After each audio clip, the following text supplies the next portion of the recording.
A very, very good morning to you. Welcome to Morning Cafe. This is, we're discussing matters health, and today we're having a very kind of a practical session with Dr. Hamisi Kote Ali. He's the director of chiropractic. He's also the founder of the Human Garage group. But then you might have seen him somewhere around different medias, different internet, and commonly known as the barefoot doctor. Oh yes. And today's conversation is one very interesting one. It really happens, by the way, in Kenya. And I'd really love to know, is it that most general practitioners, most even chiropractors, are they afraid into getting into this practice? It is the cranial fascial release. And he'll be telling us more about it. But then there's also a very beautiful lady here with us. She is going to be our, let's say, our patient here. And the set definitely looks amazing, as you can see. Wacha nianze, tunasemanga ladies first, but then let me start with you, Daktari.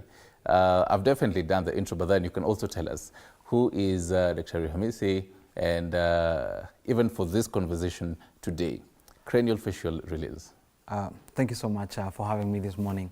I'm really grateful for TV47 to have given me this opportunity to come and share something matters wellness. As you said, my name is Dr. Hamisi Kote Ali. I am a chiropractor, a fascial manipulation specialist by STECO, and also the first teacher of fascial manipulation in Africa and first black in the world. I like pushing that one because, well, it's a good one. Number two is I operate a practice called the Human Garage, and our key function, our key area is to help people optimize their life, people to live a full life. That does not mean that you can't get sick, but if you help your body to function better, if you help your body to work better, then you have less chances that you require to go to see a doctor for some illness. Your body is able to do that. So this is what I would like to share with people today, things that we can do to optimize our health. Okay, right. So before we get into this conversation, because there are two words here, there's cranial as well as facial. Yes. And as you can see behind the screen here, there are images that will also help the viewer understand what we are talking about today. So even first of all, you can also tell us what we are looking at here, as well, even as you also describe to us and explain to us in layman's terms without the very many medical terminologies here. What is cranial? What is facial? What are these two words combined together? Thank you so much. Before I go into that explanation, I want to start with how life starts. When a baby is delivered, the first thing that the baby does is to make a scream. And this is the start of the baby introduction into the external world. This has a very important thing in us. Why? Because when the baby breathes in, they go into what is called sympathetic. Sympathetic meaning is a fight. They're trying to fight so they can breathe enough to be able to survive. And at the same time, we have what we call the parasympathetic. Parasympathetic is what we do when we leave the world. We exhale out when we leave the world. So once we understand those two things, then we understand that oxygen, or rather breathing, it's a key fundamental, is the most important exercise in the human body. Why? Because it's that exercise that helps directly introduce oxygen into the body, and it's oxygen, we know that's the fuel of the body. Now let's look at what our topic today. We need to understand that the head, which is what we have here. The head houses the brain. Right.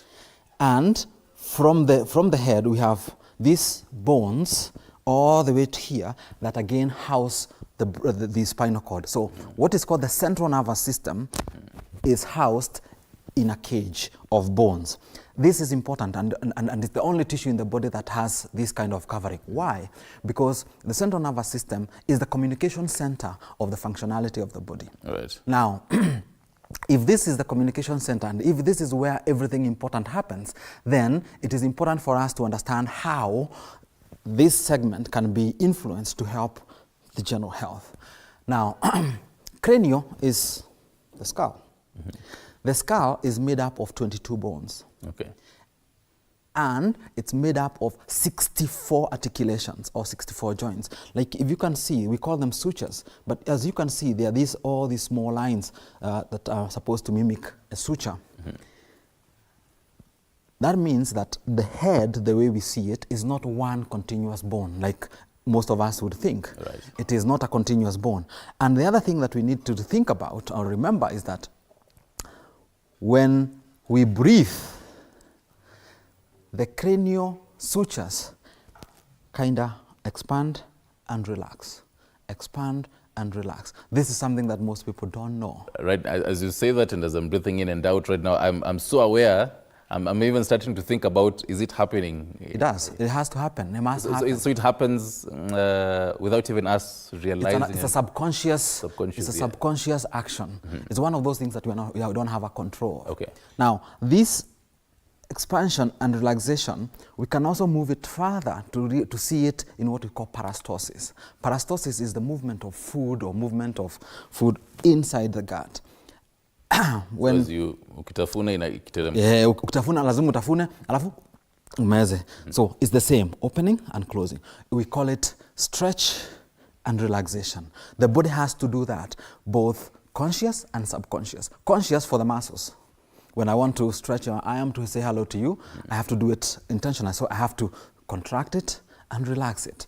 The same when we breathe in, when you blink, and all this functionality of the body have to have this expansion and relaxation. Once we understand that, therefore, then we now come back to know then other than the skull, what else do we have on the cranium? We have muscles, and we also have connective tissue. The connective tissue here is collagen, or what we call fascia. Fascia is when you're eating meat, there's that something like a nylon. You know, there's something like a nylon you pull, or even when you're skinning an animal, you find this white tissue. Okay. Yes, or even when you're eating meat and there's that final thing that you want to scrape off the bone. That is what we call fascia. Now, fascia kind of encases muscles, nerves, blood vessels, lymphatic ducts, and everything in us together. It's put together they hold this together so that you can be able to initiate movement or be able to initiate activation in very specific way. As a result of that, therefore, we have come now to know than we knew before that the fascia tissue is key in pain. It's key in stiffness. It's key in the functionality, the general wholesome functionality of the human body. And if that is the case, therefore, we said we have sutures. So you can understand that if these sutures are covered by something else, like a socks, and they're supposed to be expanding and relaxing, if this socks gets tight, stiff, then that expansion and relaxation will be affected. Right. So when we talk about craniofacial release, we're talking about releasing that tension that is in the skull and that is in the fascia tissue. Why do we need to release that? We need to release that because science and research has shown that any change of mechanical increase in cranial pressure will affect the general health of how the body functions. Why? Right. Because we are affecting the communication center. We are affecting the powerhouse of the body. So, for that reason, for over 100 years now, various several doctors, including medical doctors, have come up with various ways of trying to ease off facial congestion, snoring, sleep apnea, trauma to the face,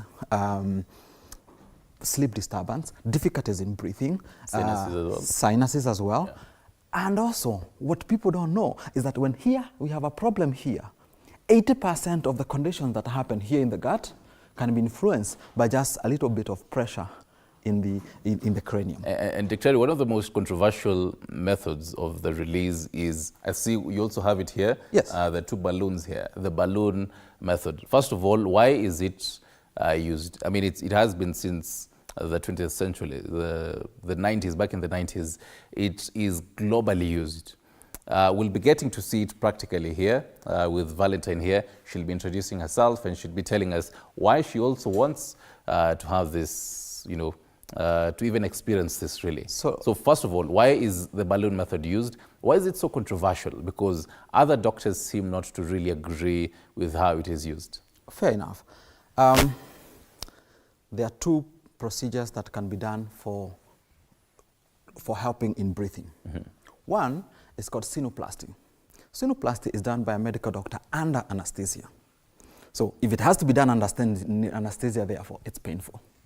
You cannot just walk in the clinic, get it done and leave.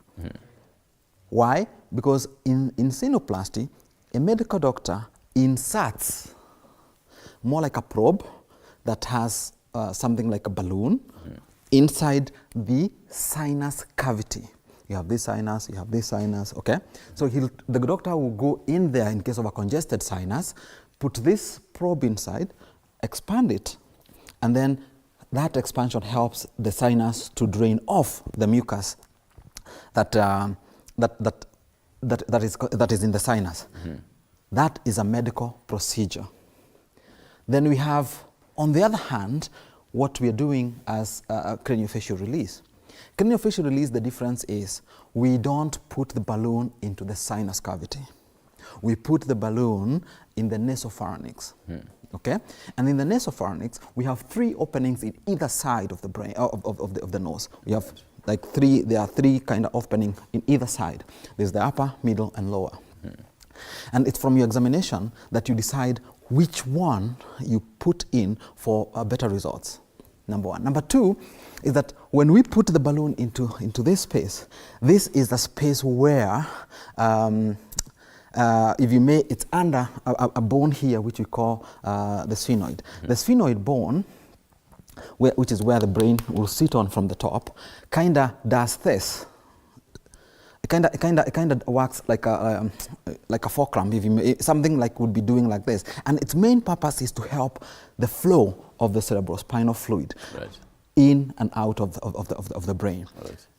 Now, whenever we have a fixation, a distortion, a tension, an injury, something that affects these breathing patterns also gets the sphenoid bone or that to be stuck or to be fixated. Okay. When this happens, it affects the flow of the cerebrospinal fluid, and as a result, increases the cranial pressure in the skull. Right. Now, and actually, because I know we can really get into the theoretical bit, yes, and I really want even to get a huge percentage into the practical. But then before we get here, the practical is very short. Naona pia kuna our human model, yes, wa the whole nerve system and how it looks like.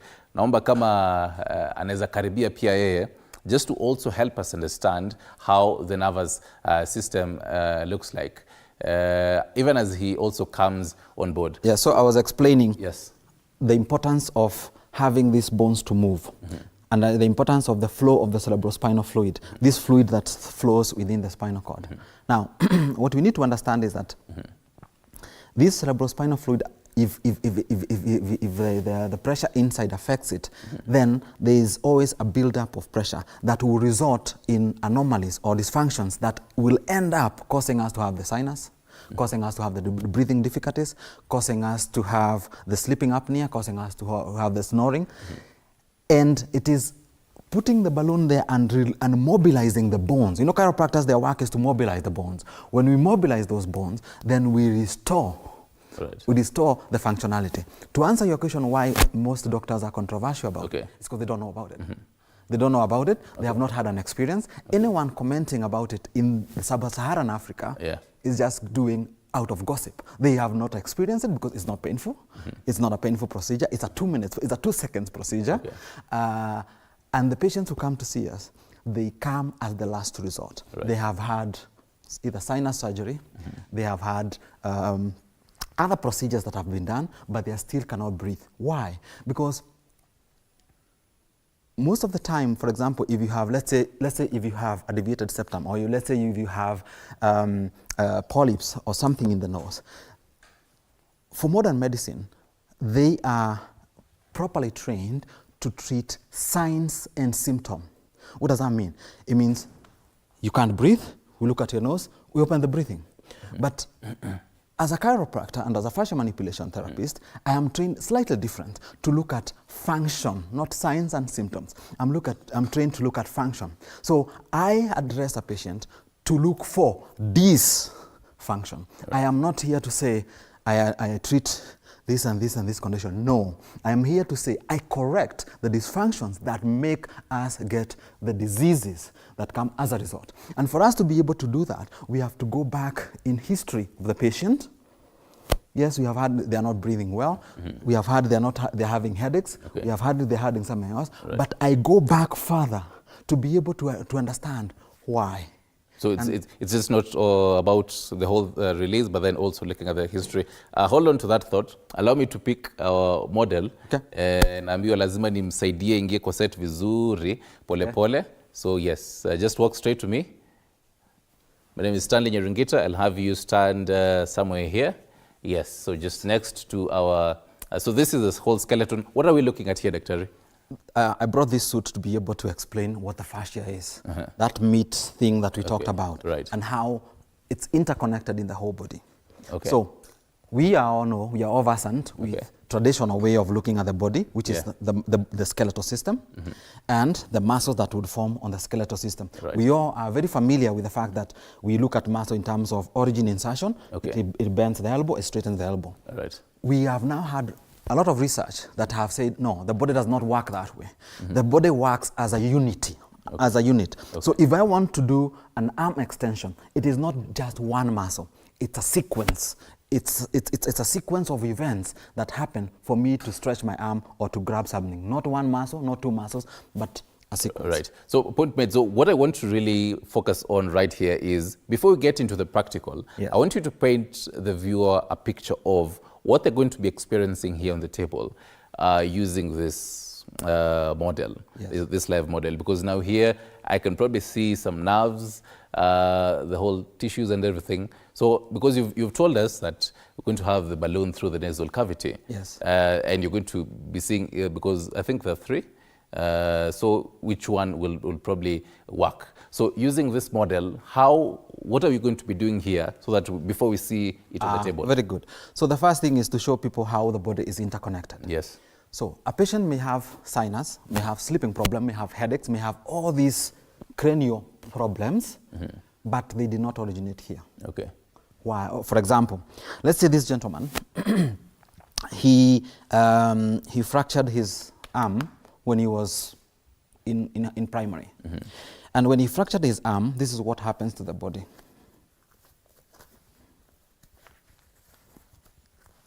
Can you see a difference in what is happening in the tissue there?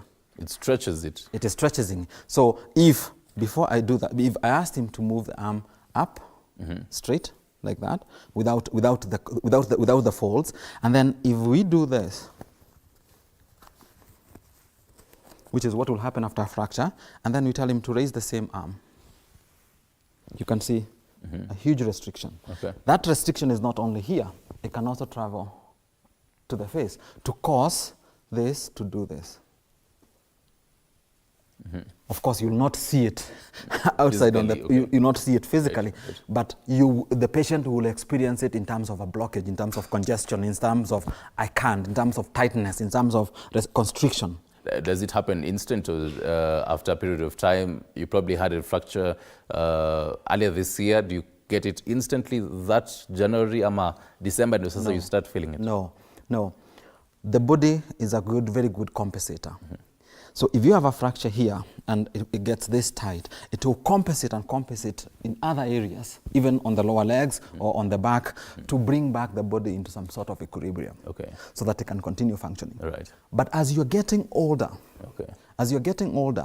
the thickness of the fascia changes. The amount of collagen in the fascia changes, and then you start losing that elasticity that you had as a child. Right. That is why when you were in primary school, it was easy for you to squat. Oh, yes. Okay? But now, a lot of us cannot.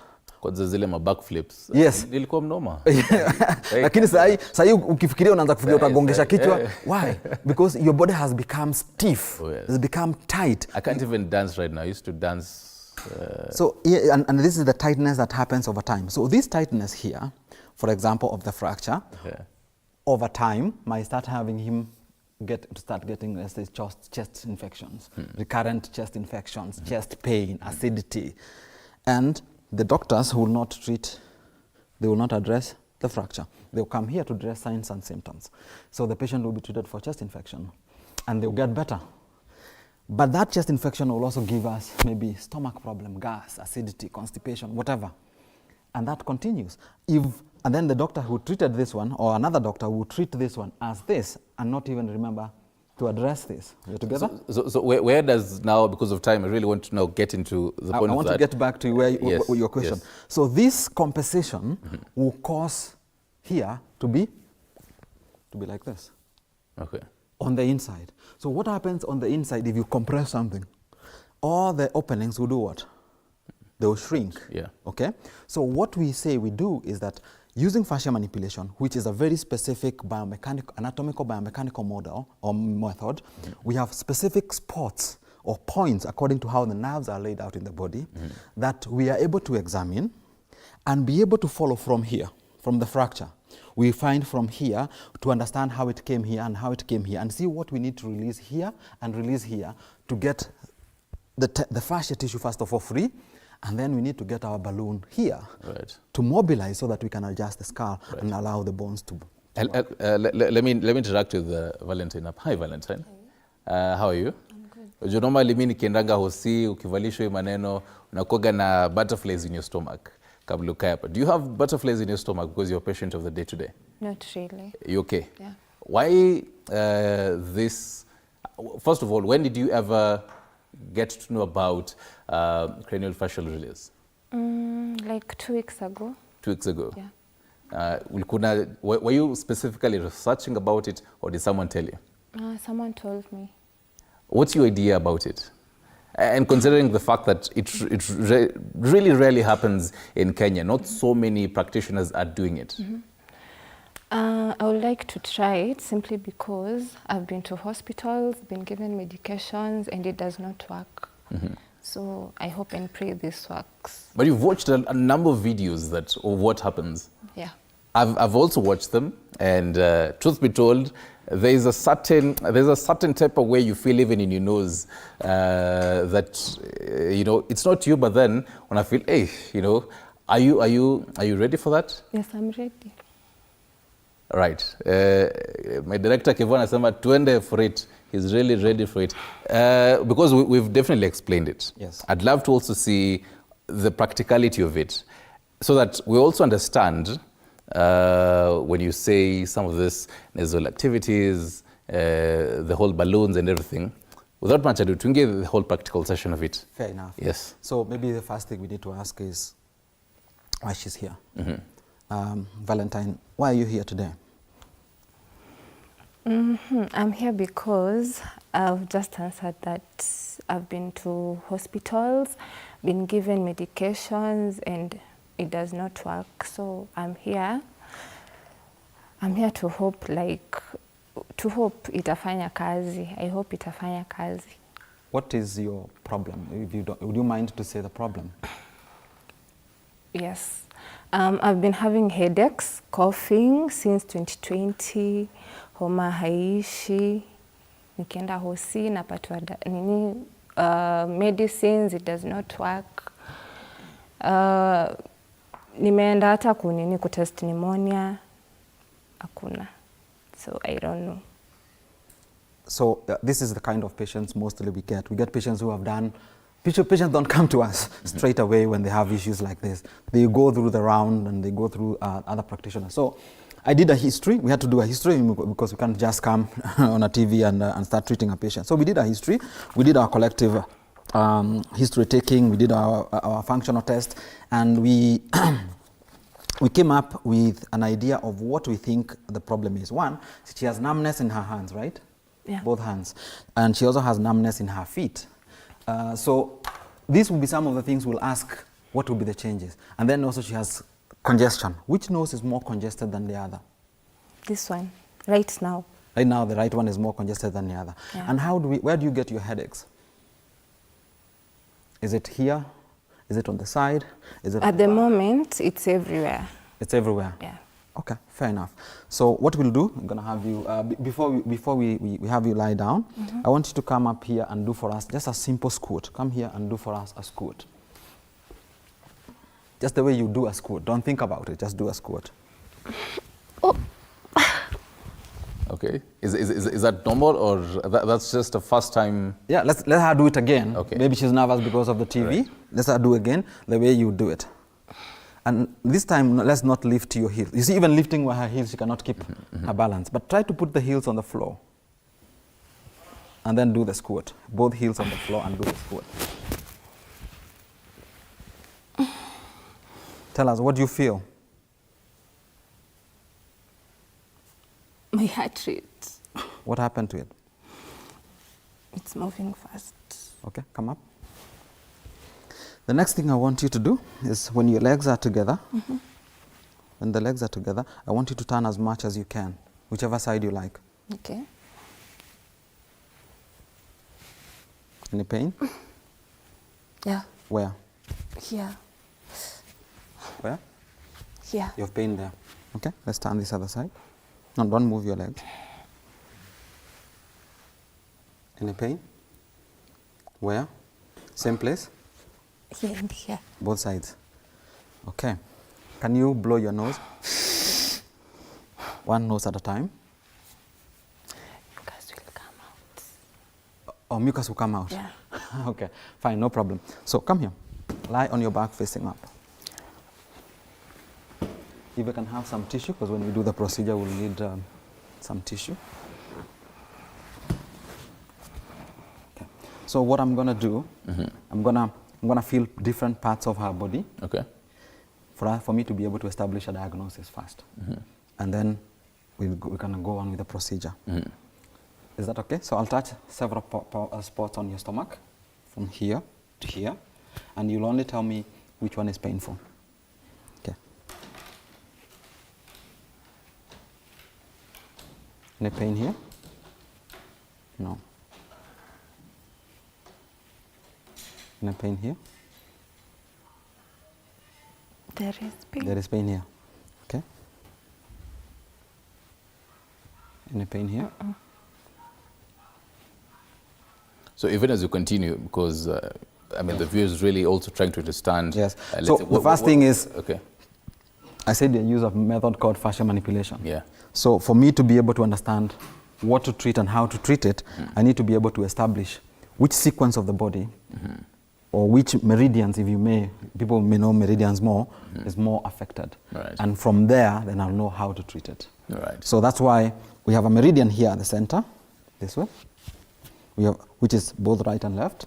We have another one on the side, right and left, and we have another one that rotates back and forth, giving us this movement, and this movement. Is it just chiropractors who would do this, or even general practitioners? If you practice this method, this is how you do it. It's a way of assessment. It's an assessment tool that you're able to check before and after. And an assessment tool that would help you know what you have done. It is a systematic, it's very precise, like it's very specific. It's something that if I do it now and I give you my notes, you go to the US and you find someone else who does fascial manipulation, they will do exactly what I've done. That is why it's a very systemized way of doing it. All right. Yeah. So we got here, painful? Yeah. Okay. Painful? Painful. Yes. Okay. So we compare that one with this one. Painful? No. Painful? No. Okay.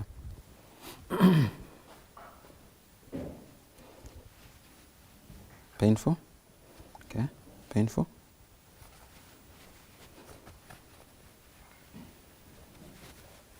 Pain.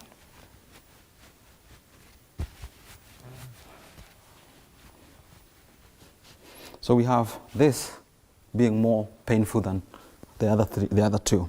So I normally have to come up here also and check. Painful?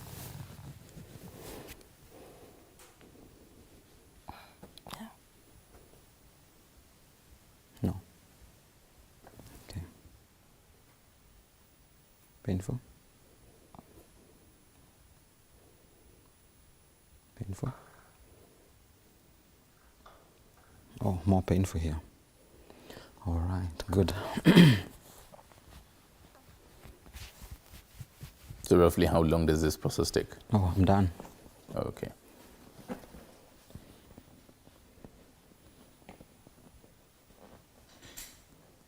So the targeted muscles that this you go for? or this? This one. This one. Okay. Pardon? The targeted muscles that you go for? Targeted points. Targeted points. Yes. Okay. Yes.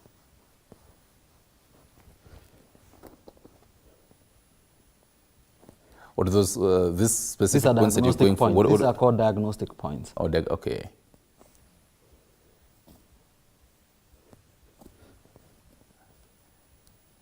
I find this more painful, correct? So I already find my problem. Our problem is more this side. It's more this side than this side. Right. So my question for you, do you feel any one side being heavier than the other? Or being more strained than the other? No. Okay, fine.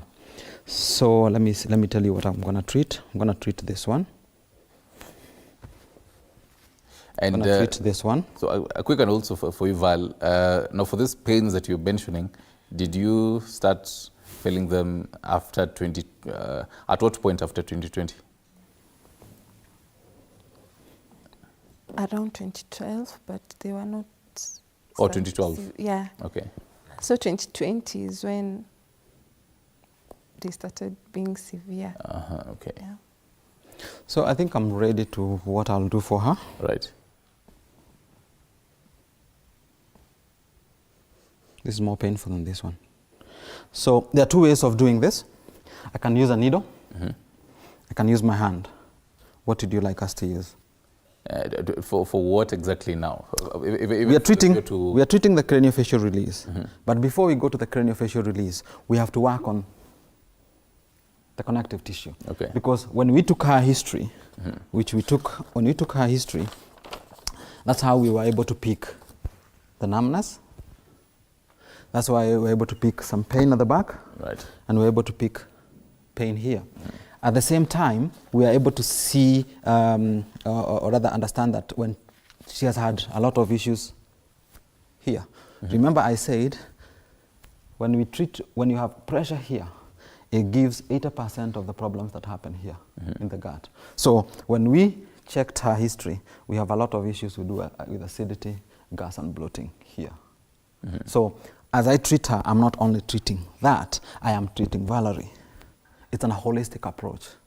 So that's why I'm saying... So that means whatever you'll do for the nasal cavity, it's part of a holistic treatment. Remember what I said, we treat function, not signs and symptoms. I'm not gonna just come here and start doing congestion. No, I have to address her as a whole, because that's how the body works. The body does not work in segments. Is this a silver bulletproof approach when you use the balloon method? What do you mean silver bulletproof? What I mean is, if you, because you said it's about 2 minutes, actually about 2 seconds. It's a 2 seconds. 2 seconds. So yes. After you do it, yes, will she not feel the pain that she's feeling across the body? That's the game of that's the reason why we're doing this today. We wanna, she's feeling pain right now, and we'll ask her, out of 10, how much pain do you have? So after... she should have 0 or maybe 1. Okay. Yeah. So we wait to see... That's what we need to do. So, do you want us to use a needle? Or let me ask you, do you want a needle or do you want hand? Probably you can show us maybe the size of the needle. Oh, the needles vary. The needles vary. The needle is just a tool. It's just a tool. It's just a tool. So they're in different sizes. There are small ones, there are big ones. But the needle size does not matter. The needle size is only dependent on where to use it. So if I'm using it on a buttock, I'll use a long needle. If I'm using it here, I'll use a smaller needle. If I'm using it around the eye, I'll use even a smaller needle. So the size of the needle is not a big issue. Right. Yes. Let's say, in consideration of time that we have here, if you're going to, let's say, pick a needle, so are you going to be having it on a part of her body, or? Yes, I'll have needle here. I'll have a needle here. I'll have a small needle here. One here and here. And so it's extensively piercing it inside, or just put it. It's not. Just go in slightly. Right. Yes. So it's basically just pricking it, pricking the skin. Yep. Okay. Let's use the needle because it's faster. Right. It's faster because of time. Val, do you consent to that? Okay, cool. Okay, and then don't start asking why I don't have gloves. I practice old school medicine, and in old school medicine, gloves are good, but gloves can be clumsy. You can easily end up pricking yourself. So we sanitize, we clean our hands, and whenever I'm doing this, because I work on very small places, I want to be sure of what I'm doing so that I don't prick myself and I don't hurt the patient. Nor do I spread infection. Right.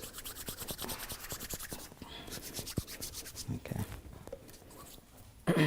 So now after that is when we go for the balloon method. Yes. After this, now the body will have calmed down. We'll now do the balloon and do the other adjustment and we're done. So what's the main purpose now of using the needles? Is it to tell you where the pain really is? Or no, it's to relieve the pain and the congestion and the cough that she's having. Okay. That's the main reason. Okay. Yeah. So I'm being told you have about 10 or so minutes. I'll be done in 10 minutes.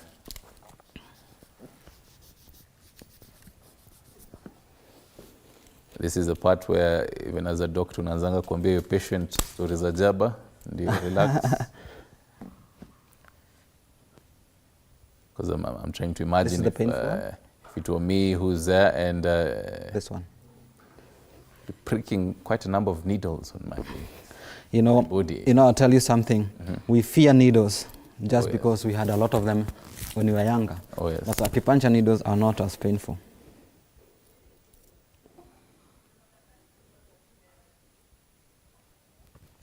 Done. So how many to go? That's one. Do the next one.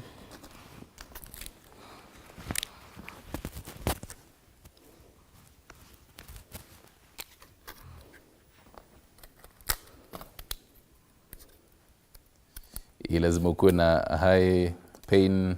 It's not painful. It's as you think. No. Pain is subjective though. As you think. I'd love to think pain is quite subjective. You can ask her. She's getting it and tells you if it's the same as what she thought. Val, how are you feeling? I'm okay. Is it as painful as you thought? No. It's not. Okay. It's the same when somebody watches cranial release, thinks it's very painful. Na hii skin yangu ngumi. Mimi naona niko na skin nyingine ngumu sana. All right, and then the final one is here. And so for this one, no blood. No blood. No blood. Why? Because the size of the needle is very thin. It's very small. That for the nose is the smallest one. The small needle, yes. Done. I think this is the fact that Sahi, when you're watching this morning, this is the part that I tell you, do not try this at home. Yes, don't let someone who's quite experienced do this. As we discussed, this matters cranial fascial release. Do not try this at home. Siende kujaribu needles juu uliambiwa ina release. Okay, I think we are done. So how many to go? No, we are done. Oh, we are done. Oh, it was just having it in and then. Yes, and out. So what are you exactly doing there? Yeah, I'm just now just slightly mobilizing what I've needed. Is she supposed to experience that? It's a bit painful, yes. Okay. typically she used to feel the pain on that This area? on that area, ama it is expected? No, there was no pain from this area. There was only numbness. Yes.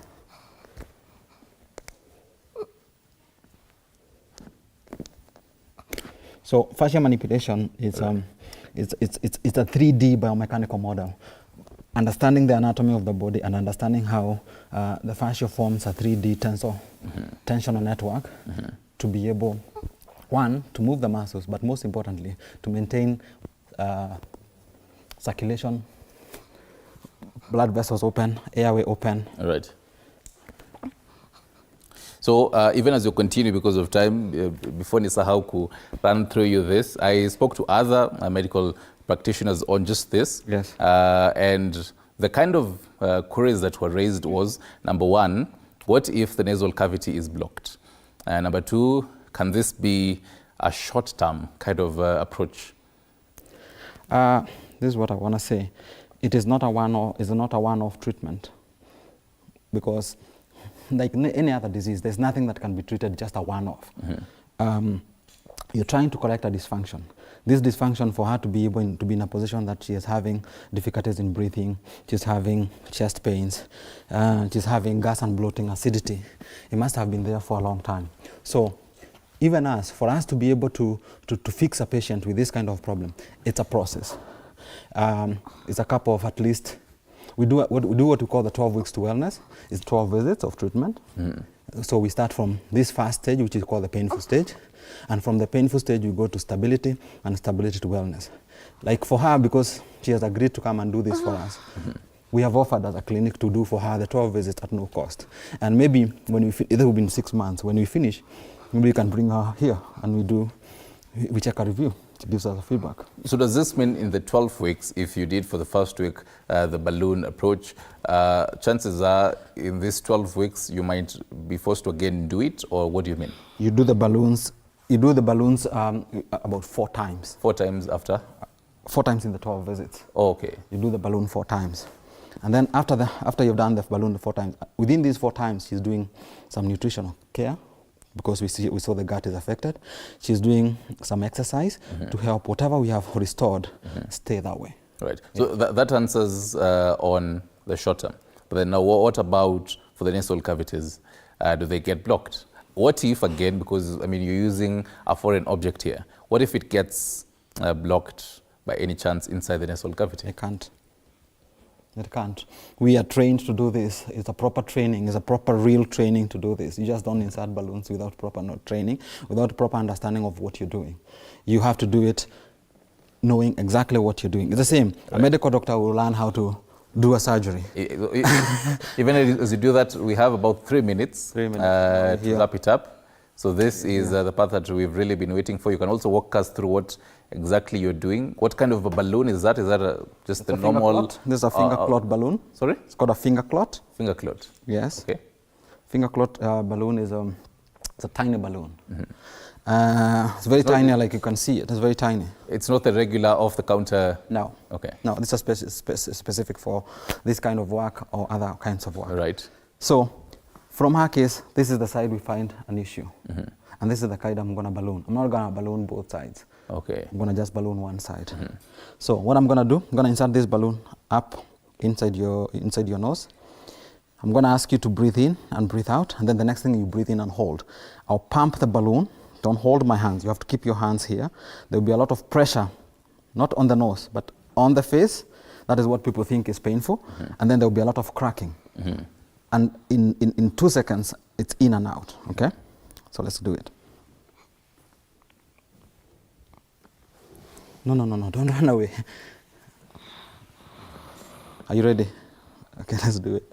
Don't run away, because if you run away, then it means it comes out. There you go. Now, I want you to relax. First of all, relax. You relax first. Now, take a deep breath in and out. In, hold.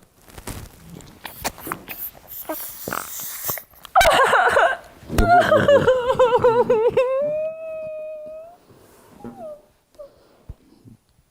Just breathe.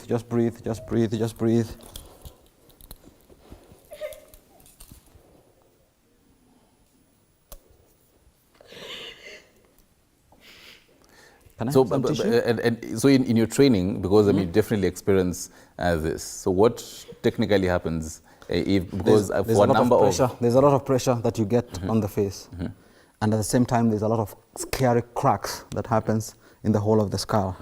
And then once you remove the balloon, that's it. How are you feeling?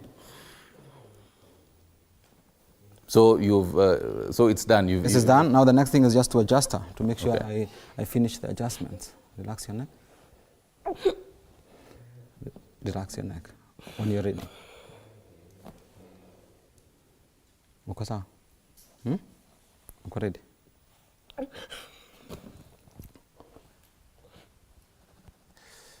How are you feeling, Val? How are you feeling? Deep breaths.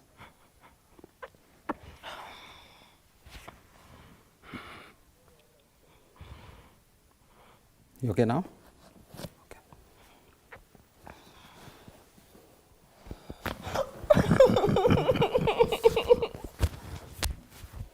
Okay. Does that need a warning before you do it, or you always have to? If you tell a patient, they'll stiffen up on you. So let's go. There you go. Let's go.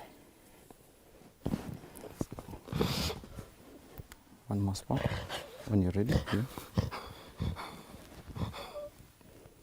This or this is painful. Which one is painful? This or this? Which one is painful? This one or this one? This or this? I feel like this is painful.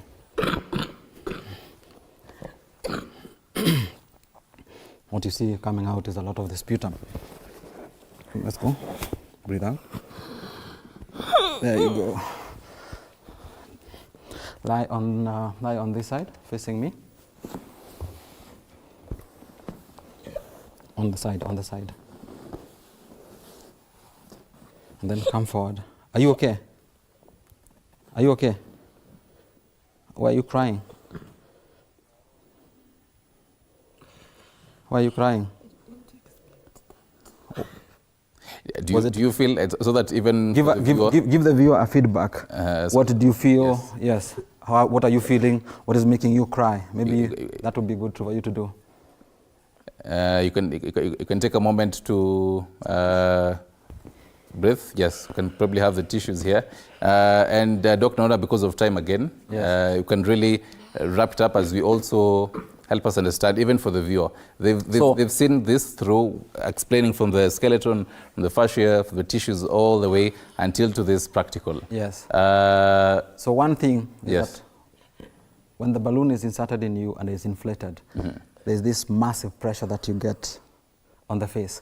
This massive pressure that you get in the face is very scary because of the cracks that you get into the head, number one. Number two, after you have done that and you have removed the balloon, the patient feels a lot of drainage, a lot of things pouring at the back of the head, and then that's it. So maybe she gives us a feedback. Yeah, are you okay now to give us a feedback? Maybe sit, please sit, facing that other side. Probably help you. Are you okay? Yes. Okay. So give us a feedback. As we because Malaysia, yes. Because you feel what do you feel right now in your nose, in your head right now? Unasikiaje?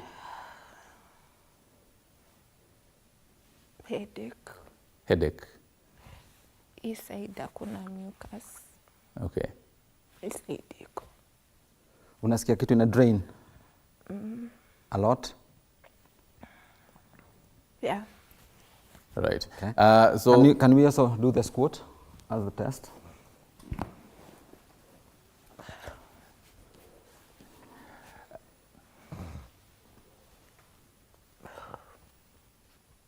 How is your heart? I can't feel. You can't feel it. Come up. Legs together. Turn as much as you can. Are you in pain? No. Turn the other side. All the way. Are you in pain? No. So basically now what she'll experience after this is that, again, remember the skull was like this for a long time. Right. So in the next day or two, you have just opened this thing like this. So what have you done? You kind of caused some inflammation. Right. That inflammation will cause her to get that kind of, a bit of headache. Right. She also may feel a bit stuffy, but this will clear in the next 2-3 days. Right. Yes. Right. And what she'll feel is clarity, mental clarity. She'll feel the brain is very, very clear, and her breathing becomes very easy. Right. Right. Thank you very much, Valentine, for being part of us here, for being very emotional right here. And the viewers can even learn from all these conversations. In case you've just joining us right now, you can definitely take a look at our YouTube channel. Thank you very much, Daktari. A sentence, kindly. Yes. Make it a sentence as your last thoughts. A sentence, very quickly. And also where to find you very, very quickly. So I want to say that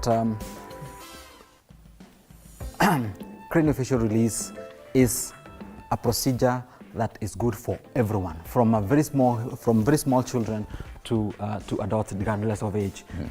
It is an important treatment to enhance health and wellness. Most importantly, to enhance breathing. Right. We at the Human Garage are located in Parklands on Musanaka Road. All right. Yes. Thank you very much, Dr. Hamisi Kote Ali, Director of Chiropractic. He is also the founder of the Human Garage Group. And on behalf of everyone right here, it's a very big team that made this production possible. Go ahead for now. Have yourself a marvelous Monday morning. Goodbye.